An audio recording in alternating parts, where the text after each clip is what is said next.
Today, we're examining 8 cases of teenage girls sentenced to life in prison. Crimes that forced communities worldwide to confront a disturbing reality. Evil doesn't always announce itself with warning signs, and sometimes it wears the face of youth. Before we dive into these harrowing cases, please take a moment to subscribe and hit that like button and drop a comment telling us where you're watching from. We love to hear from you. Let's begin with a case that shocked an entire nation. Case 1. Lynn McClintic. In 2009, Woodstock, Ontario, became the center of one of Canada's most heartbreaking cases when 18-year-old Lynn McClintic participated in the abduction and murder of 8-year-old Tori Stafford.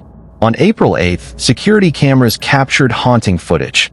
A young woman in a white puffy coat leading a small girl in a butterfly print shirt away from Oliver Stevens Public School. Images that would be seared into the nation's collective memory. How could someone barely out of childhood herself become the instrument of such calculated evil against an innocent child?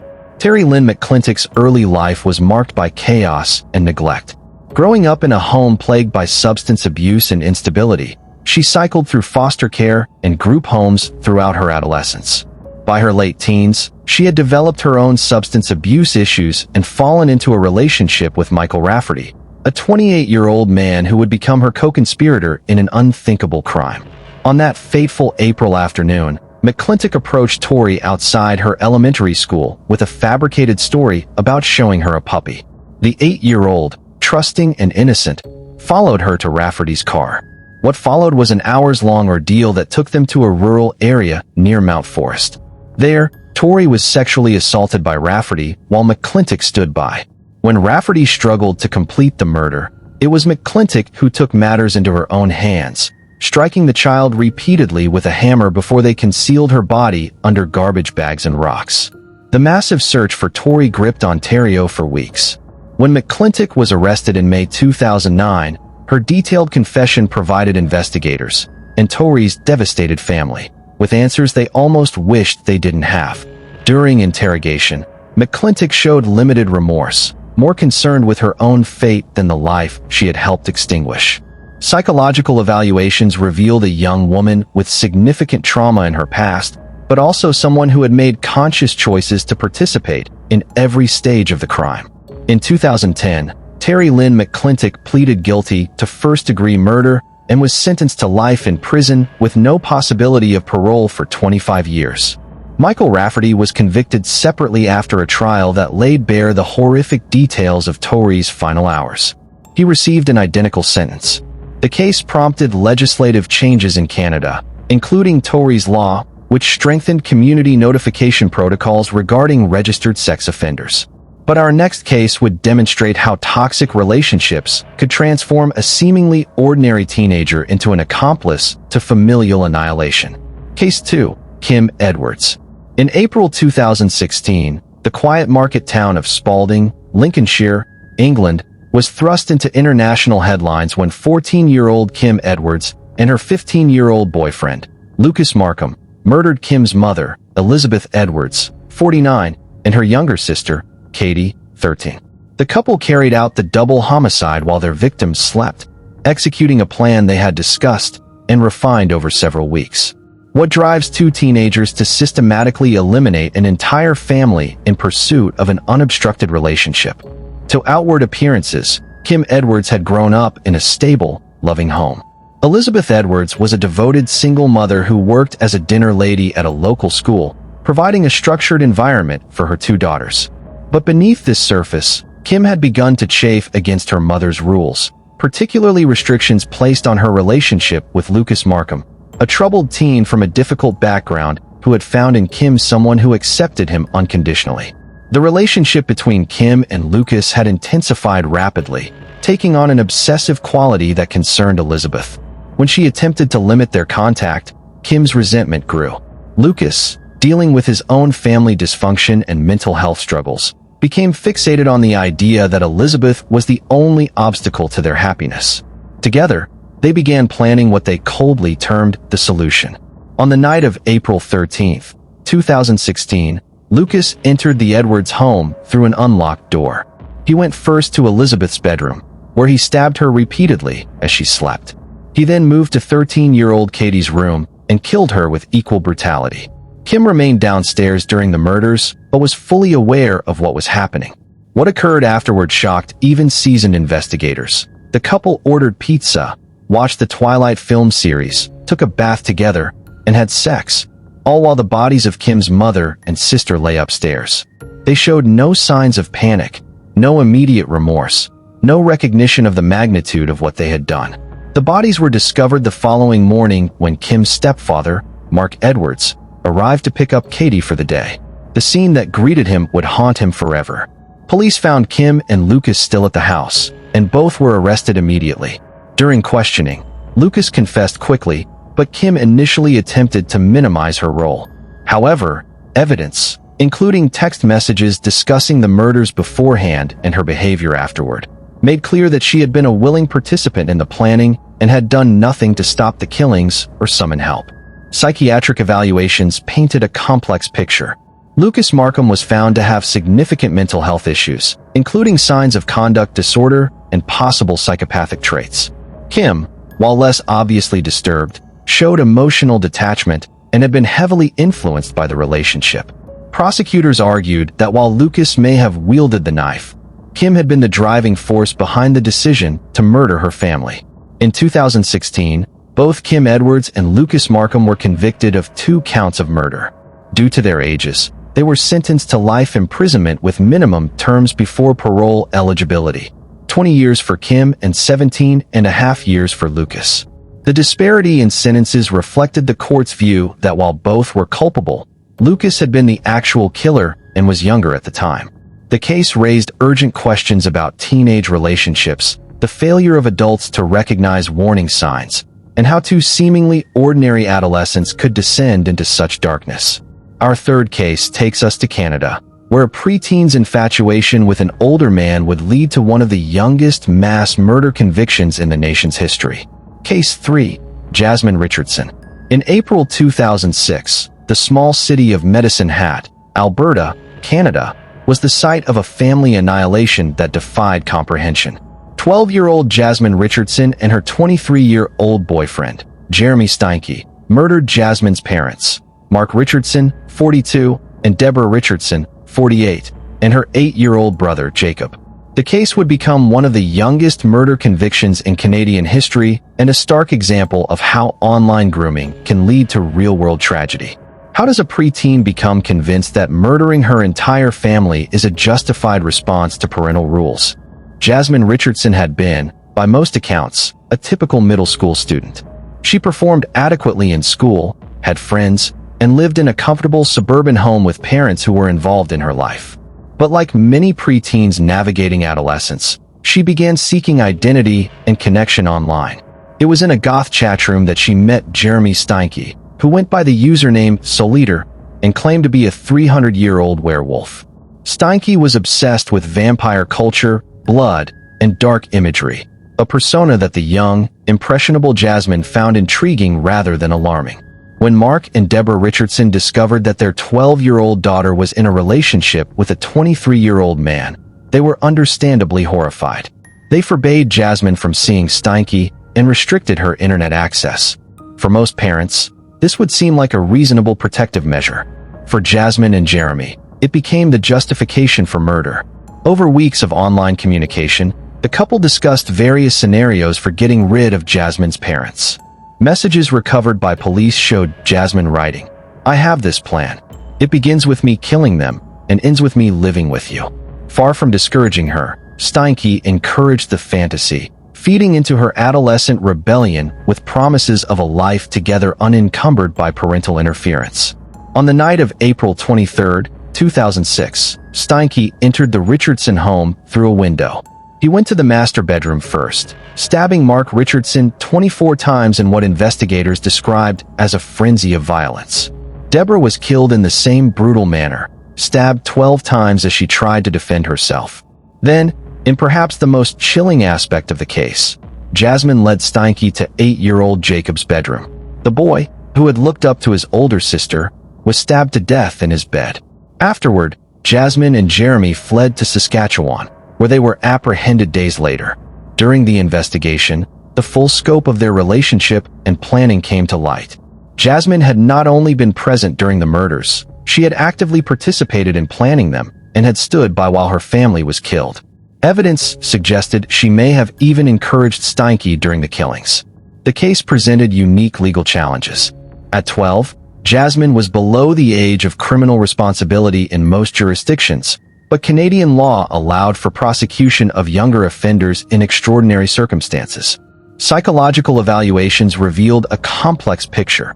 Jasmine had clearly been groomed and manipulated by an adult predator, but she had also demonstrated agency in planning and executing the murders. The question became, how much culpability could be assigned to someone so young, regardless of her actions? In 2007, Jasmine Richardson was convicted of 3 counts of first-degree murder under Canada's Youth Criminal Justice Act. She was sentenced to the maximum penalty available for a juvenile, 10 years, comprising 4 years in a psychiatric facility, 4.5 years under conditional supervision in the community, and the remainder under standard supervision. Jeremy Steinke was tried as an adult and sentenced to life in prison with no possibility of parole for 25 years. Jasmine was released in 2016 after completing her sentence, making her one of the youngest convicted multiple murderers in Canadian history to regain freedom. Under Canadian law, her records were sealed, and she was granted anonymity to facilitate rehabilitation. The case sparked intense debate about juvenile justice, appropriate punishment for child offenders, and whether someone who commits such heinous crimes at such a young age can truly be rehabilitated. But our next case would show that some teenage killers act not from manipulation or grooming, but from a chilling desire to experience death firsthand. Case 4. The murder of Barbara and Mullenix. In September 2006, the coastal city of Huntington Beach, California, became the center of a chilling murder case that shocked the community. 19-year-old Rachael Scarlett Mullenix, along with her boyfriend Ian Wesley Allen, was convicted of the brutal murder of Rachael's mother, Barbara and Mullenix. The case revealed a disturbing pattern of manipulation, deceit, and a tragic loss of life. How does a daughter become complicit in her mother's death? Rachael Mullenix, an aspiring actress, lived with her mother in a modest apartment in Huntington Beach. Barbara, a 56-year-old woman, had a history of alcohol abuse and had previously been married twice before marrying Bruce Mullenix in 1987. Their marriage ended in 2002 due to Barbara's increasing alcoholism.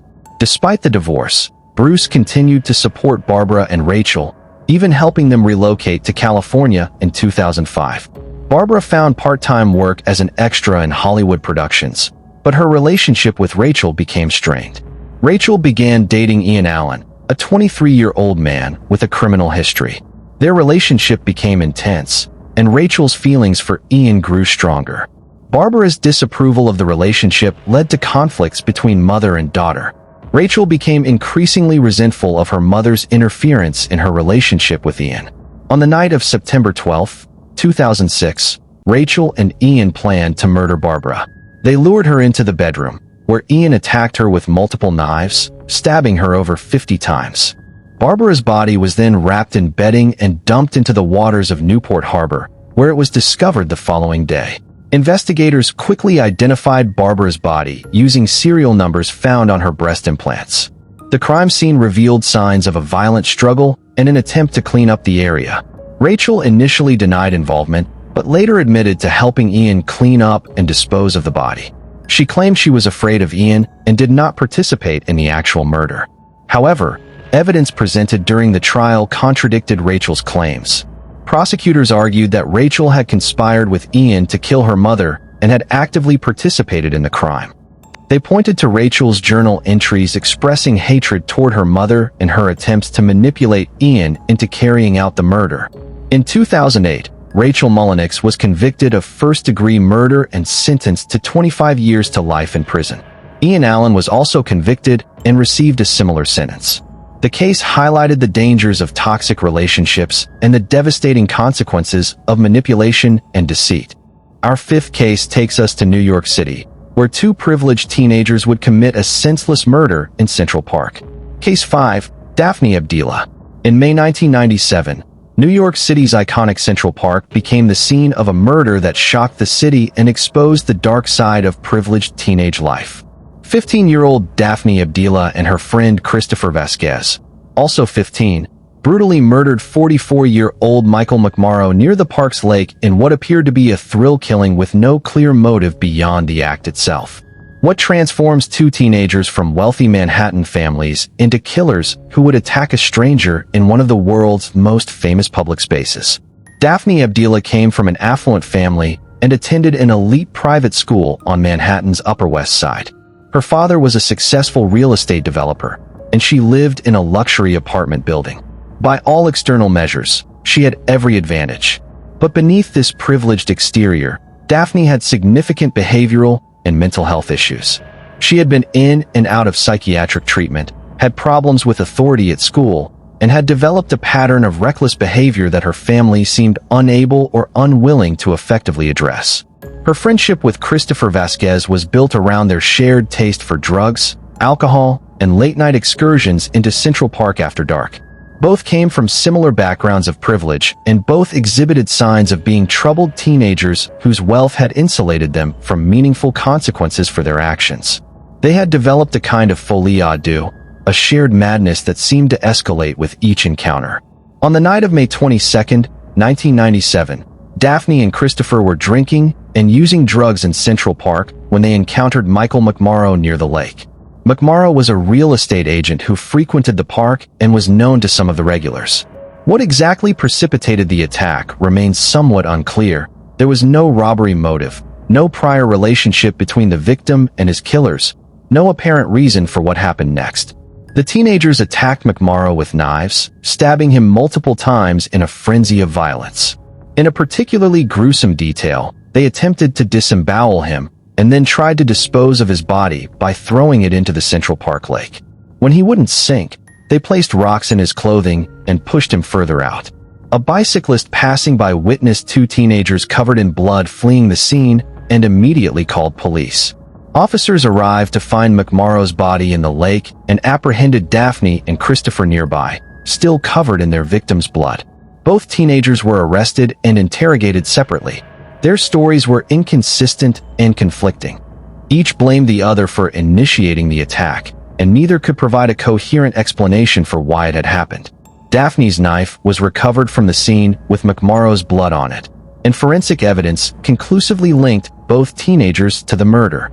Witnesses who had seen them in the park that night testified to their intoxicated and agitated state. The case became a media sensation. Here were two teenagers from some of Manhattan's wealthiest families who had apparently committed murder for no reason other than the thrill of it.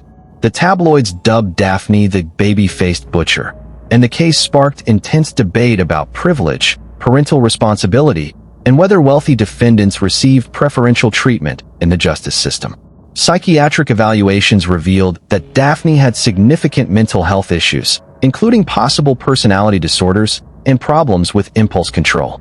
However, she was found competent to stand trial and was deemed to understand the nature of her actions. Christopher's evaluations showed similar issues, compounded by extensive substance abuse. Because they were juveniles at the time of the crime, Daphne Abdela and Christopher Vasquez were tried in family court rather than criminal court, a decision that outraged many who believed the severity of the crime warranted adult prosecution. In 1998, both were convicted of manslaughter rather than murder. Daphne was sentenced to 10 years in a juvenile detention facility and was released in 2004 at age 21. Christopher received a similar sentence. The disparity between the brutality of the crime and the sentences received sparked outrage and led to reforms in New York regarding how violent juvenile offenders could be prosecuted.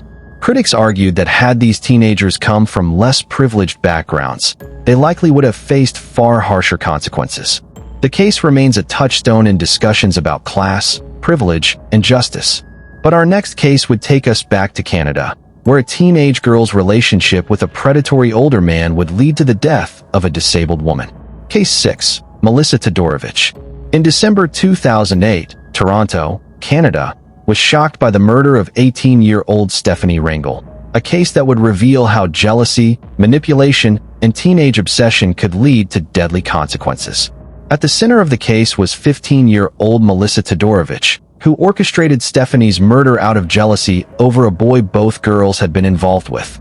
How does teenage jealousy escalate from emotional hurt to calculated murder? Melissa Todorovich appeared to be a typical high school student. She attended classes, had friends, and lived at home with her family in a quiet Toronto neighborhood. But beneath this ordinary exterior, Melissa was conducting an intense relationship with David Bagshaw, a 17-year-old who had previously been involved with Stephanie Ringel. When Melissa learned that David still had feelings for Stephanie and had been in contact with her, her jealousy became all-consuming. Rather than ending the relationship or confronting David, Melissa became fixated on eliminating what she saw as the source of the problem, Stephanie herself.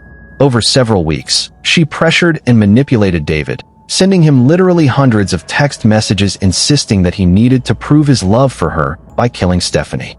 She alternated between threats to harm herself if he didn't comply and promises of eternal devotion if he did. In the twisted logic of their teenage relationship, this seemed to make sense to both of them. On the night of January 14, 2008, David lured Stephanie out of her home under the pretense of talking about their past relationship. As she stepped outside, he stabbed her 6 times, leaving her to bleed to death on her front lawn while her parents were inside the house. Melissa, who had been texting David throughout to encourage him and ensure he followed through, was blocks away waiting to hear that the deed was done. The investigation moved quickly. Police traced the text messages between Melissa and David, uncovering over 60,000 messages, many of which explicitly discussed the murder plan. The messages revealed Melissa as the primary instigator, someone who had systematically manipulated David into committing murder. She had researched methods, discussed timing, and provided constant encouragement. When David expressed doubts, she threatened to end their relationship or harm herself. She had even created a detailed plan for how he should dispose of evidence and what he should say to police. During the trial, Melissa's defense attempted to portray her as a troubled teenager who hadn't truly believed David would go through with it, that the messages were merely dramatic teenage rhetoric. However, prosecutors presented evidence showing clear intent and premeditation. She had known exactly what she was asking for and had taken active steps to ensure it happened. In 2009, both Melissa Todorovich and David Bagshaw were convicted of first-degree murder. Due to their ages at the time of the crime, they were sentenced under youth criminal justice provisions.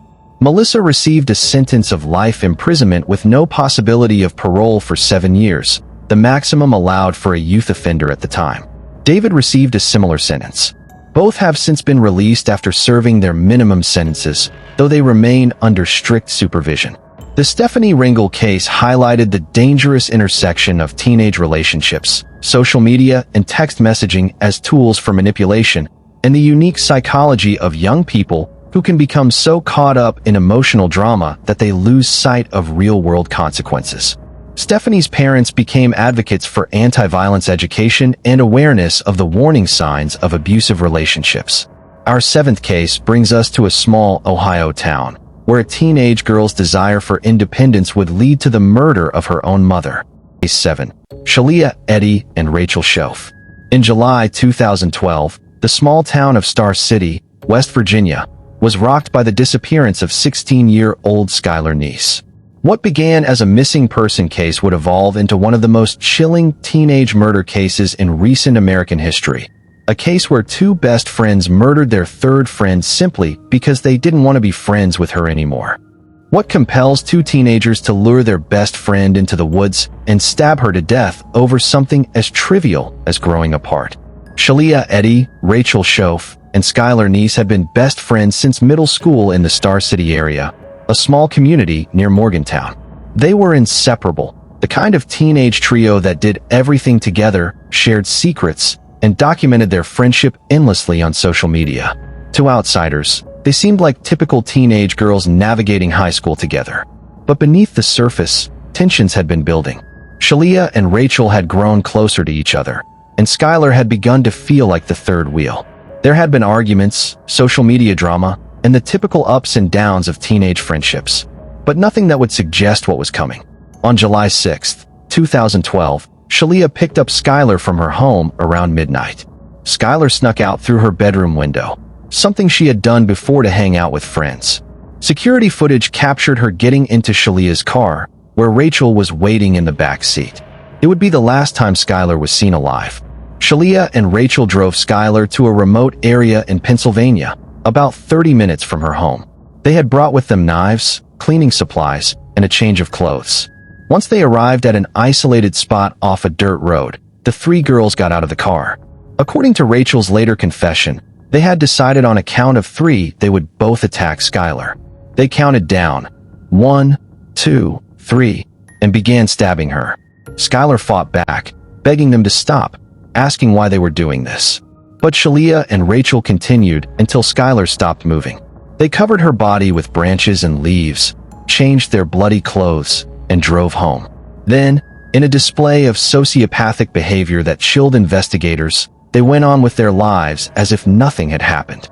They participated in searches for Skylar, posted emotional messages on social media about missing their friend, and comforted Skylar's distraught parents, all while knowing exactly what they had done. For months, the case remained unsolved. Skylar's body hadn't been found, and there were no obvious leads. But investigators noticed inconsistencies in Shalia's and Rachael's stories. Both girls had initially claimed that they had picked up Skylar and dropped her off at the end of her street after driving around for a while. But cell phone records and surveillance footage contradicted this story. The break in the case came when Rachael Schoaf suffered a psychological breakdown and confessed to her attorney, who informed police. In January 2013, Rachael led investigators to Skylar's body, which was found exactly where she said it would be, in a remote area across the state line in Pennsylvania. The remains were partially skeletonized, but identifiable. Rachael's confession revealed the shocking simplicity of the motive. She and Shalia had killed Skylar because they didn't want to be friends with her anymore. They were worried that Skylar knew secrets about them, including that Shalia and Rachael had been sexually intimate, and feared she would expose them. Rather than simply ending the friendship, they decided murder was the solution. The premeditation was clear. They had discussed it for months, planned the location, brought weapons and cleaning supplies, and even practiced their alibis. Shalia Eddy, who had continued to maintain her innocence even after Rachael's confession, was arrested in May 2013. Faced with overwhelming evidence, she eventually pleaded guilty to first-degree murder. Rachael Schoaf also pleaded guilty to second-degree murder as part of her cooperation with prosecutors. In 2014, Rachael Schoaf was sentenced to 30 years in prison with the possibility of parole after 10 years. Shalia Eddy was sentenced to life in prison with the possibility of parole after 15 years. The disparity in sentences reflected Rachael's cooperation and the degree of premeditation attributed to Shalia, who prosecutors believed was the primary instigator. The case became known nationally, featured in multiple documentaries and true crime programs. It raised disturbing questions about teenage friendship, social media culture, and how two seemingly normal teenagers could commit such a calculated murder over something so trivial. Skylar's parents became advocates for legislative changes, leading to Skylar's Law in West Virginia, which requires authorities to immediately issue Amber Alerts for all missing children, not just those believed to be abducted by strangers. Our final case takes us to Australia, where a teenage girl's manipulation and lies would lead to the death of an innocent man. Case 8. Brooke Skylar Richardson. In 2017, Carlisle, Ohio, became the center of a case that gripped the nation, not just for the crime itself, but for the questions it raised about concealment, mental health, and teenage pregnancy. 18-year-old Brooke Skylar Richardson was accused of murdering her newborn daughter and burying the infant in her backyard. While ultimately convicted of lesser charges, her case demonstrates the extreme measures some teenagers take when facing overwhelming circumstances. What drives a teenage girl to hide a pregnancy, deliver alone, and then bury the evidence in her family's yard? Brooke Skylar Richardson appeared to have an ideal life. She was a cheerleader, a good student, and came from a supportive middle-class family in suburban Ohio.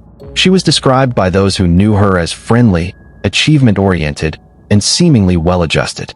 But beneath this exterior, Brooke was struggling with severe body image issues, an eating disorder, and a secret that she felt she couldn't share with anyone. She was pregnant.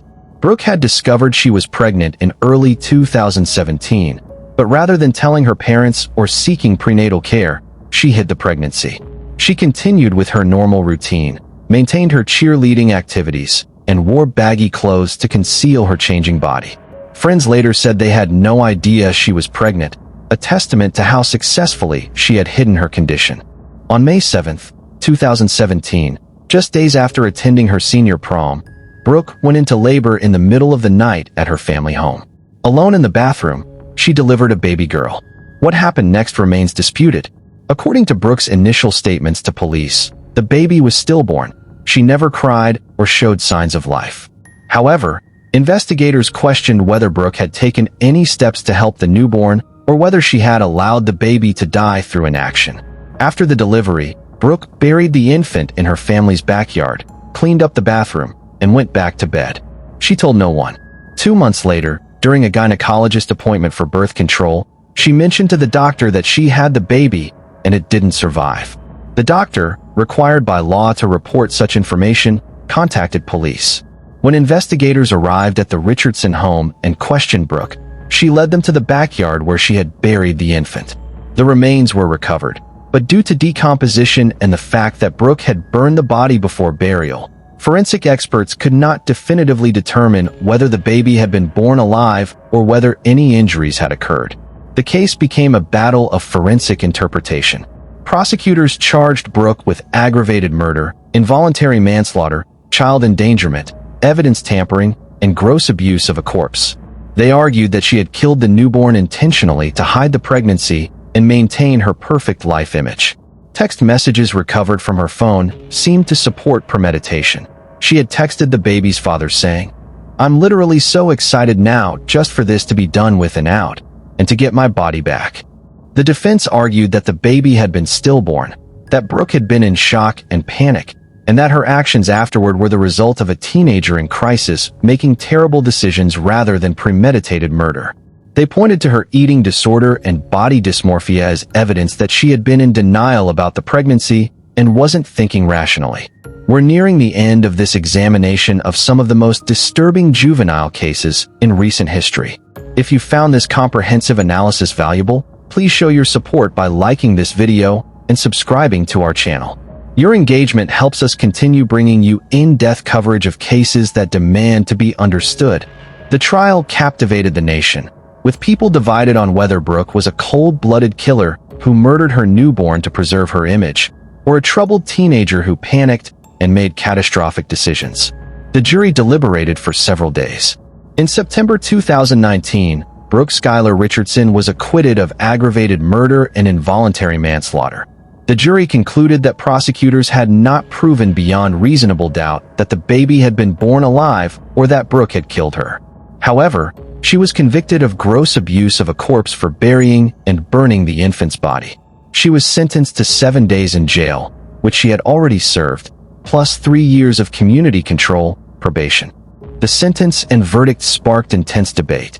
Advocates for women's reproductive rights and mental health awareness argued that Brooke had been a victim of shame, fear, and inadequate support systems, that criminally charging young women who hide pregnancies only further traumatizes them and discourages others from seeking help.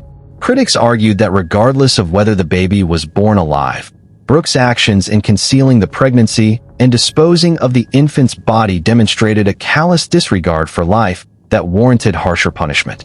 While Brooke Richardson was not sentenced to life in prison like the other cases we've examined, her case represents an important variation on the theme.